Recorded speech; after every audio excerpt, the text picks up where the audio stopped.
അല്ല, ശാസ്ത്രീയമായും ജിയോഗ്രഫിക്കൽ സ്റ്റഡീസും ഇപ്പോഴും അതുതന്നെയാണ് പഠിപ്പിക്കുന്നത്, ശരിയുമാണ്. പക്ഷേ ഇന്നത്തെ കാലത്തിൻ്റെ നടുവിൽ ഇവിടെ നിന്നുകൊണ്ട് നിങ്ങളോട് സംസാരിക്കുമ്പോൾ ലോകത്തിനെ രണ്ടായി വിഭജിച്ച് കാണണം എങ്കിൽ സത്യസന്ധമായി എൻ്റെ മനസ്സിൽ തോന്നുന്ന ഉത്തരം അത് മാർട്ടിൻ കുയിപ്പർ എന്ന് പറയുന്ന മനുഷ്യൻ ആ ഒരു സംഭവം കണ്ടുപിടിക്കുന്നതിന് മുമ്പുള്ള ലോകവും പിൻപുള്ള ലോകവും എന്നിങ്ങനെയാണ് സത്യത്തിൽ ലോകത്തെ രണ്ടായി വിഭജിക്കാൻ ഏറ്റവും ശരി. മാർട്ടിൻ കുയിപ്പർ കണ്ടുപിടിച്ച ആ സംഭവം അതെന്താണ്?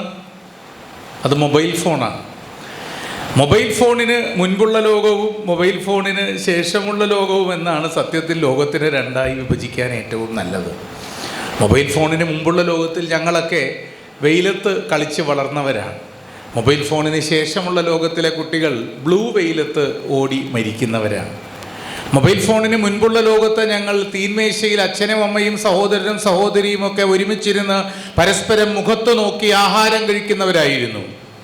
മൊബൈൽ ഫോണിന് ശേഷമുള്ള നിങ്ങളുടെ ലോകത്തിൽ തീന്മേശയിൽ ഒപ്പം ഇരുന്നവർ ആരൊക്കെയായിരുന്നു എന്ന് നിങ്ങൾക്ക് പിന്നീട് അറിയാതെ പോകുന്നു. കാരണം മുഖത്ത് നോക്കാറില്ല, മുഖപുസ്തകത്തിൽ മുഖം പൂഴ്ത്തിയിരുന്നാണല്ലോ നമ്മൾ ആഹാരം കഴിക്കുന്നത് ഇന്നത്തെ കാലത്ത്. മൊബൈൽ ഫോണിന് മുൻപുള്ള ലോകത്തിൽ ഞങ്ങൾക്ക് പരിചിതക്കാരുടെ എല്ലാം നമ്പറുകൾ, ഫോൺ നമ്പറുകൾ കാണാതെ അറിയാമായിരുന്നു. എന്തിന്, ഞങ്ങളുടെ എല്ലാം വീടിന് അടുത്തുള്ള പ്രദേശത്തുള്ള എല്ലാവരുടെയും കാറുകളുടെ നമ്പർ വരെ ഞങ്ങൾക്കൊക്കെ കാണാതെ അറിയാമായിരുന്നു. മൊബൈൽ ഫോണിന് ശേഷമുള്ള കാലത്തിൽ സ്വന്തം ഫോൺ നമ്പർ പോലും കാണാതെ ഓർമ്മിക്കേണ്ട കാര്യമില്ല നമ്മുടെ തലമുറയ്ക്ക് എന്ന് വല്ലാതെ കണ്ട് വശം കെട്ടിയിരിക്കുന്നു. അത് മറ്റൊരു വിഷയമാണ്. അപ്പം ഞാൻ പറഞ്ഞു വന്നത് ഈ മൊബൈൽ ഫോണൊക്കെ കണ്ടുപിടിക്കുന്നതിന് മുൻപിലുള്ള ഒരു കാലത്താണ് ഡോക്ടർ ഷ്മിറ്റ്.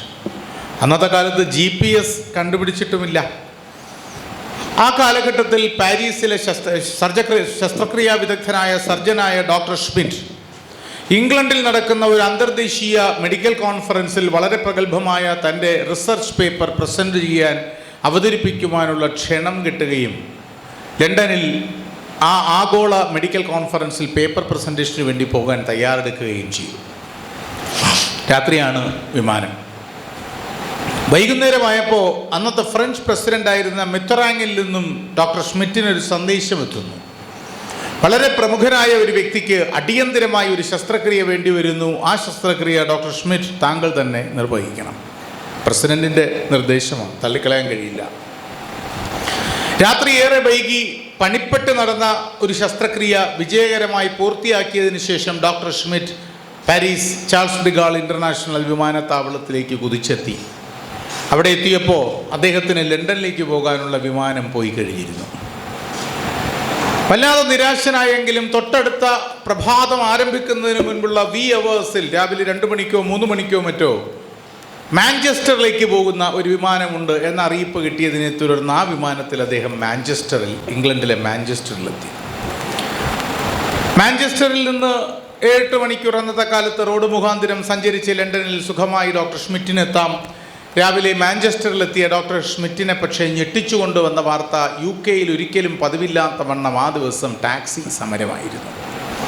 ടാക്സികൾ പണിമുടക്കിയപ്പോൾ വല്ലാതെ വശം കെട്ട ഡോക്ടർ ഷ്മിറ്റിൻ്റെ മുന്നിൽ അവിടെയും ഭാഗ്യം തേടിയെത്തി. കാരണം നമ്മുടെ നാടുകളിലുള്ളതിൽ നിന്നും വിപരീതമായി ടാക്സികളെക്കാൾ കൂടുതൽ ശക്തമായ മറ്റൊരു സർവീസ് കൂടിയുണ്ട്. അവിടെ റെൻ്റേ കാർ സർവീസാണ് ഇവിടെ ഉണ്ടെങ്കിലും അവിടെ കുറച്ചുകൂടി പ്രചാരത്തിലുണ്ട്. സ്വന്തം ക്രെഡൻഷ്യൽസ്, രേഖകൾ സമർപ്പിച്ചു കഴിഞ്ഞാൽ വിശ്വസനീയമായ ഒരാളിന് അവർ കാറ് കൊടുക്കും, സ്വയം ഡ്രൈവ് ചെയ്ത് പോകണമെന്നേ ഉള്ളൂ. അങ്ങനെ റെൻ്റേ കാർ സർവീസിൽ നിന്ന് ഒരു കാർ തരപ്പെടുത്തി ഡോക്ടർ ഷ്മിറ്റ് ലണ്ടനിലേക്ക് 7 മണിക്കൂർ ദൂരമുണ്ടെന്ന് ലണ്ടനിലേക്ക് റോഡ് മുഖാന്തരം പോകാൻ തീരുമാനിച്ചു. സഞ്ചാരവും തുടങ്ങി. ഇംഗ്ലണ്ടിലെ മഴ നമ്മുടെ ഇവിടത്തേതുപോലെ ജലപാതം മാത്രമല്ല, പിന്നെന്തോ അഥവാ ഹിമപാതം കൂടിയാണ്. ആലിപ്പഴം പെയ്യും അവിടുത്തെ മഴകളിൽ. മഞ്ഞ് ചാറുന്ന മഴക്കാലമായിരുന്നു അത്. മഞ്ഞ് ചാറുന്ന മഴക്കാലത്ത് ലണ്ടനിലേക്ക് വഴിപ്പലകകൾ, ചൂണ്ടുപലകകൾ കണ്ട് നോക്കി വണ്ടി ഓടിച്ച് പോയിക്കൊണ്ടിരുന്ന ഡോക്ടർ ഷ്മിറ്റിൻ്റെ മുന്നിൽ മറ്റൊരു അപകടമുണ്ടായി. കാരണം അദ്ദേഹം എത്തുന്നതിന് തൊട്ടു മുൻപ് വന്നു വീണ ഒരു വലിയ മഞ്ഞ് കട്ട ലണ്ടനിലേക്ക് വഴികാട്ടിയിരുന്ന ഒരു ചൂണ്ടുപലകയിൽ വീണ് അതിൻ്റെ ദിശ വിപരീതമായി മാറിപ്പോയിരുന്നു. ആ ചൂണ്ടുപലകയുടെ തെറ്റായ ദിശയിലേക്ക് വണ്ടി ഓടിച്ച് പിന്നെയും 2-3 മണിക്കൂറുകൾ കഴിഞ്ഞപ്പോൾ യാത്ര ദുർഗ്രഹമായി, അസഹ്യമായി. കാരണം മഞ്ഞ് തോരാതെ പെയ്യുന്നു. നട്ടുച്ചയ്ക്കും കുറ്റാക്കുറ്റി ഇരുട്ട് വ്യാപിച്ചു. ഒന്നും കാണാൻ കഴിയാത്ത രീതിയിൽ കണ്ണുകളെ മറച്ചിരുന്നു. മുന്നോട്ട് പോകാൻ കഴിയാതെ മെലിച്ച ആ പാതയിലൂടെ കാറോടിച്ചു കൊണ്ടിരുന്ന ഡോക്ടർ ഷ്മിറ്റിൻ്റെ കാഴ്ചയിൽ വല്ലാതെ മുനിഞ്ഞു കത്തുന്ന വെളിച്ചമുള്ള ഒരൊറ്റ വീട് കണ്ടു വഴിയോരത്ത്. ഡോക്ടർ ഷ്മിറ്റ് ആ വീടിൻ്റെ മുന്നിൽ കാർ നിർത്തിയതിന് ശേഷം ബെല്ലമർത്തിയപ്പോൾ മധ്യവയസ്സിനോടടുത്ത ഒരു സ്ത്രീ കതകു തുറന്നു. ഡോക്ടർ ഷ്മിറ്റ് പറഞ്ഞു, ഞാനൊരു വഴിയാത്രക്കാരനാണ്, ലണ്ടനിലേക്ക് പോകുന്ന വഴിയാണ്, യാത്ര ദുഷ്കരമായിരിക്കുന്നു, ദയവ് ചെയ്ത് എൻ്റെ കാറിൻ്റെ കണ്ണാടികൾ തുടയ്ക്കുവാൻ പാകത്തിൽ കമ്പിളി കൊണ്ടുള്ള എന്തെങ്കിലും തുണി വേണം, മഞ്ഞ് മാറ്റി യാത്ര തുടരാൻ. അപ്പോഴാണ് ആ സ്ത്രീ പറയുന്നത്, താങ്കൾക്കൊരു വലിയ അബദ്ധം പറ്റി, കാരണം 3 മണിക്കൂറോളം മുൻപിൽ വെച്ചാണ് താങ്കൾക്ക് വഴി തെറ്റി പോയിരിക്കുന്നു. ഇനി 3 മണിക്കൂർ പിന്നാക്കം സഞ്ചരിച്ച് താങ്കൾക്ക് ലണ്ടനിലേക്ക് എന്തായാലും ഈ രാത്രിയിൽ പോലും എത്താൻ കഴിയില്ല. അതുകൊണ്ട് തന്നെ താങ്കൾക്ക് കുറച്ചു നേരം വിശ്രമിക്കാം. ഈ മഞ്ഞുമഴയിൽ യാത്ര അപകടം പിടിച്ചതുമാണ്. വഴി, ഈ റോഡിൻ്റെ മുൻവശത്തുള്ള വഴിയിൽ ഒരുപാട് മരങ്ങളുണ്ട്, അപകടമാണ്, മരങ്ങൾ വീണുകൊണ്ടേയിരിക്കുന്നു. എന്തായാലും തൻ്റെ ലണ്ടൻ കോൺഫറൻസ് മുടങ്ങി എന്നുള്ള വിഷമത്തോടെ ആ വീട്ടിലിരുന്നപ്പോൾ അവർ കുടിക്കാൻ ചായയോ മറ്റോ കൊടുത്തു. അത് കുടിച്ചുകൊണ്ടിരുന്നപ്പോൾ ആ സ്ത്രീ പറഞ്ഞു, 5 മിനിറ്റ് എന്നോട് ക്ഷമിക്കൂ. 5 മിനിറ്റ് അവർ അകത്ത മുറിയിലേക്ക് പോയിട്ട് അവർ പ്രാർത്ഥന തുടങ്ങി. പ്രാർത്ഥന എന്ന് പറഞ്ഞാൽ അലറി നിലവിളിച്ച് കരഞ്ഞുകൊണ്ട് ദൈവത്തിനെ വിളിച്ച് പ്രാർത്ഥിക്കുകയാണ്. അദ്ദേഹത്തിൻ്റെ പുസ്തകത്തിൽ അദ്ദേഹം എഴുതിയത്, I have never heard the whistling of any downpour bigger than the cry. അവരുടെ ആ നിലവിളിയേക്കാൾ കൂടുതൽ ശക്തമായ ഏതു വലിയ വർഷപതനത്തെയും ഏതു വലിയ മഴയൊച്ചയെയും ഞാൻ അതിനു മുൻപോ പിൻപോ കേട്ടിട്ടില്ല.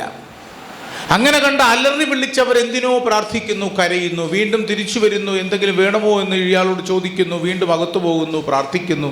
ഈ പ്രോസസ്സ് ഇങ്ങനെ നടന്നുകൊണ്ടിരിക്കുന്നു. കുറച്ചു നേരം കഴിഞ്ഞ് ചെറിയൊരു ശമനം മഴയ്ക്കുണ്ടായി എന്ന് കണ്ടപ്പോൾ അവരോട് യാത്ര പറഞ്ഞ ഡോക്ടർ ഷ്മിറ്റ് കാറിൽ കയറി. കാരണം ഇനി തിരികെ മാഞ്ചസ്റ്ററിലേക്ക് പോയി പാരീസിൽ നാട് പറ്റാമല്ലോ എന്ന് കരുതി. കാറിൽ കയറി കാർ തിരിക്കുന്നതിന് മുൻപ് പെട്ടെന്ന് ഡോക്ടർ ഷ്മിറ്റിൻ്റെ ഉള്ളിൽ നിന്ന് എന്തോ ഒരു ഉൾവിളി തോന്നിയിട്ട് ഡോക്ടർ ഷ്മിറ്റ് പുറത്തേക്ക് ഇറങ്ങി വീണ്ടും ബെല്ലമർത്തി കതകു തുറന്ന മധ്യവയസ്കയോട് ഡോക്ടർ ഷ്മിറ്റ് ചോദിച്ചു, ക്ഷമിക്കണം, ഞാനൊരു സംശയം ചോദിക്കട്ടെ, എന്തിനാണ് ഇത്ര തീക്ഷ്ണമായി നിങ്ങൾ കരഞ്ഞ് പ്രാർത്ഥിച്ചത്? നിങ്ങൾ എന്തിനു വേണ്ടിയാണ് ഇത്രയധികം അലറിക്കരഞ്ഞ് പ്രാർത്ഥിച്ചത് എന്ന്. ഡോക്ടർ ഷ്മിറ്റിൻ്റെ കൈ പിടിച്ച് അകത്ത മുറിയിലേക്ക് കൂട്ടിക്കൊണ്ടുപോയ ആ സ്ത്രീ കാട്ടിക്കൊടുത്തത് സ്വർണ്ണ തലമുടിയും വെള്ളാരം കണ്ണുകളുമുള്ള ഒരു 12 വയസ്സുകാരി പെൺകുട്ടി അകത്ത മുറിയിലെ കട്ടിലിൽ കിടക്കുന്നതാണ്. അരയ്ക്ക് കീഴെ തളർന്നു കിടക്കുന്ന, ഏറെക്കുറെ ജീവച്ഛവമായി കിടക്കുന്ന ആ പെൺകുട്ടിയെ കാട്ടിയിട്ട് ആ അമ്മ പറഞ്ഞു, ഇതെൻ്റെ മകളാണ്. ഒരു അപകടത്തിൽപ്പെട്ട് 2 വർഷങ്ങൾക്ക് മുമ്പ് ഈ അവസ്ഥയിൽ കിടക്കുന്ന ഈ കുഞ്ഞിനെയും കൊണ്ട് എല്ലാ ഹെൽത്ത് പ്രൊവൈഡേഴ്സിൻ്റെയും ആശുപത്രികളുടെയും പടിവാതിൽക്കൽ ഞാൻ ചെന്നു. എല്ലാവരുടെയും അരികിൽ നിന്ന് നിരാശയായിരുന്നു ഫലം. അവളെ ജീവിതത്തിലേക്ക് തിരികെ കൊണ്ടുവരാൻ കഴിയില്ല. അഥവാ ഒരൊറ്റ പ്രതിവിധി, ഒരൊറ്റ മാർഗം ഉള്ളത് ഒരു വല്ലാത്ത ശസ്ത്രക്രിയയാണ്. ആ ശസ്ത്രക്രിയയാകട്ടെ ചെയ്യാൻ കഴിയുന്നത് ഇവിടെ എങ്ങും ആർക്കും കഴിയില്ല. അങ്ങ് ഫ്രാൻസിൽ, പാരീസിലുള്ള ഒരു ഡോക്ടർ ഷ്മിറ്റ് മാത്രമാണ് ആ ശസ്ത്രക്രിയ നടത്തുന്നത് എന്നാണ് പറഞ്ഞത്. അതൊന്നും നമ്മളെ കൊണ്ട് കൂട്ടിയാൽ കൂടുന്ന കാര്യമല്ല. ഫ്രാൻസിൽ പോയി അങ്ങേരെ കാണുക, അതൊന്നും കഴിയുന്ന അവസ്ഥയിലല്ലോ. പിന്നെന്താ, ഒരു മിറാക്കിളിന് വേണ്ടി പ്രാർത്ഥിച്ചു കൊണ്ടേയിരിക്കുക, അതിന് കരയുകയല്ലാതെ എൻ്റെ മുന്നിൽ, ഞാനെന്ന അമ്മയുടെ മുന്നിൽ മറ്റെന്തു മാർഗം?